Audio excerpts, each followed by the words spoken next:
Bonjour et bienvenue sur ce nouvel épisode de Repérage, la chaîne de géographie pour les collégiens et les lycéens. Dans ce nouvel épisode, nous allons apprendre comment fabriquer une courbe de population avec le logiciel Excel.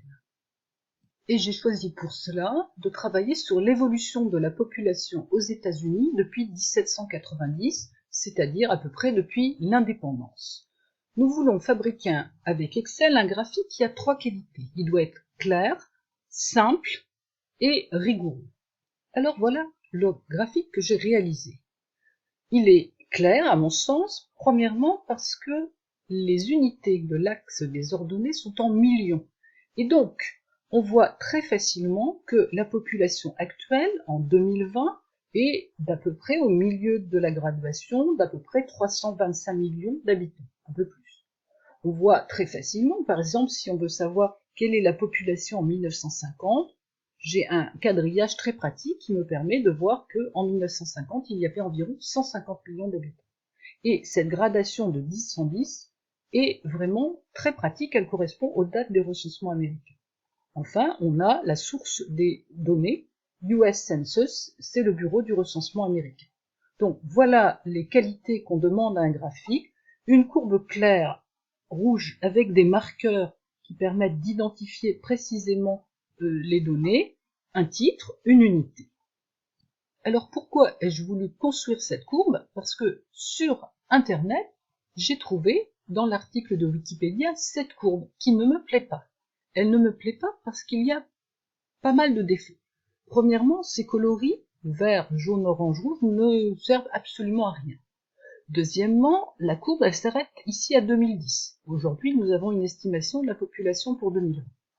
Ensuite, ici, au lieu d'avoir mis des millions, on a mis des unités, et donc on est encombré avec ces 6 zéros.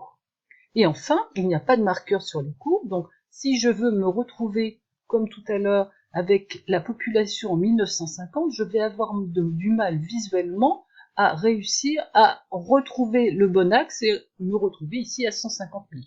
Donc cette courbe présente un certain nombre de défauts qu'on peut réussir à éliminer si on a compris comment la rendre plus claire et plus lisible.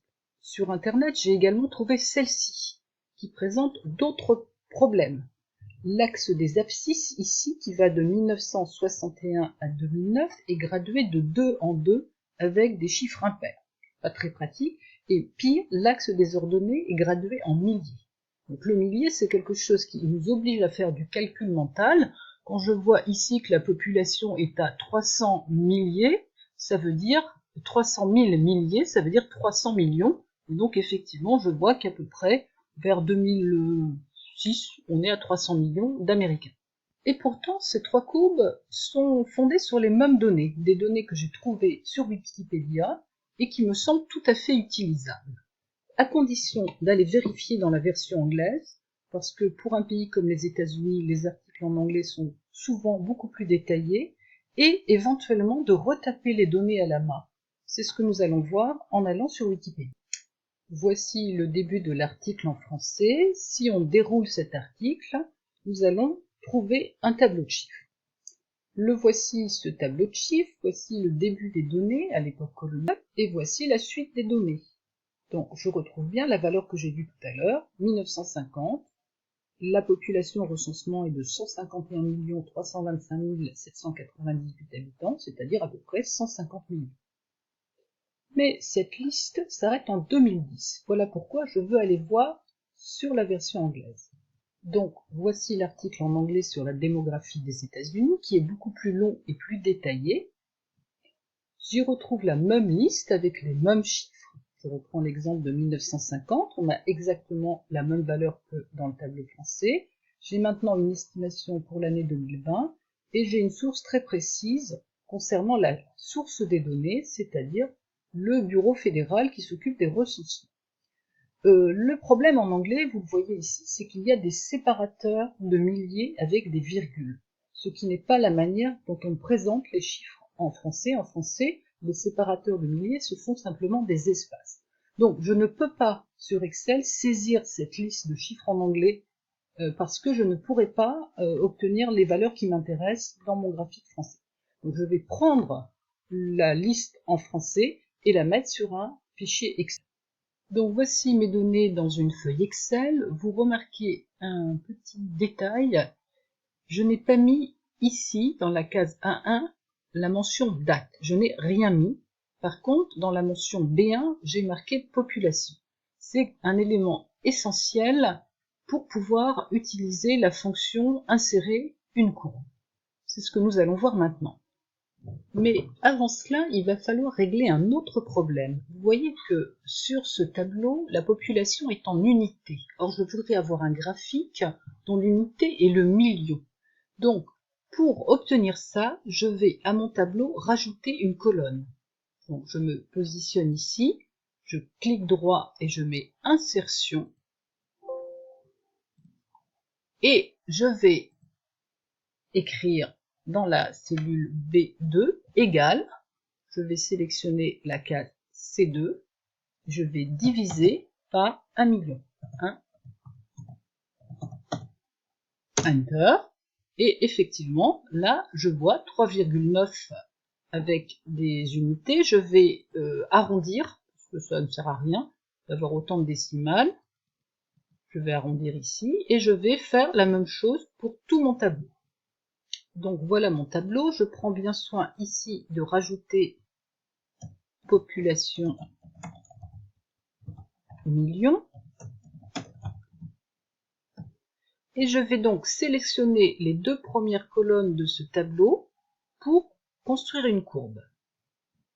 Je vais ici sur insertion et je vais ici sur insertion ligne. Et je vais prendre la première possibilité courbe. Et voici le graphique que me donne Excel par défaut. Il est extrêmement décevant et il va falloir le travailler. On va commencer par enlever cette légende qui ne nous sert à rien. Je la sélectionne et je supprime. Donc, la courbe est déjà plus facile à lire. Ensuite, nous allons faire une deuxième manipulation. Nous allons changer la zone de traçage. On va un peu l'agrandir. Voilà. On y verra mieux. Troisième chose, on voit que on est content pour notre axe des ordonnées, qui est bien en millions. On va juste agrandir pour que ça soit plus lisible.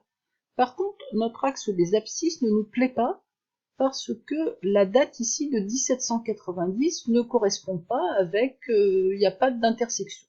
Donc c'est ce que nous allons travailler maintenant. Pour cela, nous allons cliquer avec le clic droit sur axe horizontal, ce qui va sélectionner ce menu mise en forme de l'axe. Et là, je vois à la fin de mon menu, position de l'axe entre les graduations, et je clique à la place sur les graduations.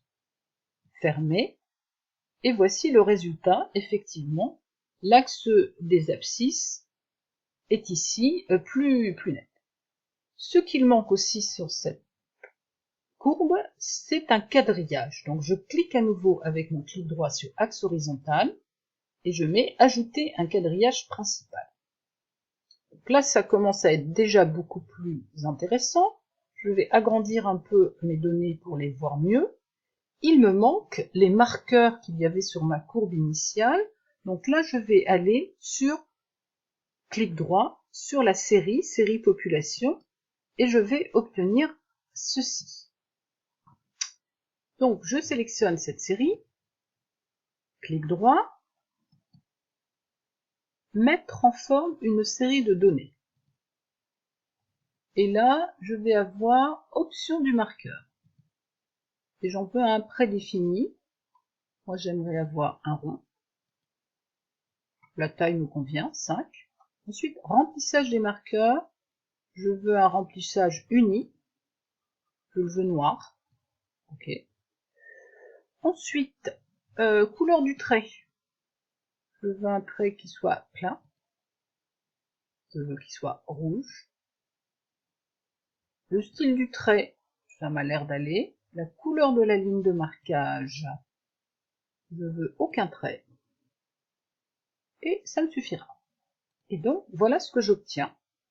J'obtiens une courbe qui est assez lisible, avec un trait rouge assez gros, des points de marquage, un quadrillage, des unités en milieu. Je n'ai plus qu'à saisir ce graphique et aller le positionner dans un fichier PowerPoint, dans un fichier Word ou l'imprimer.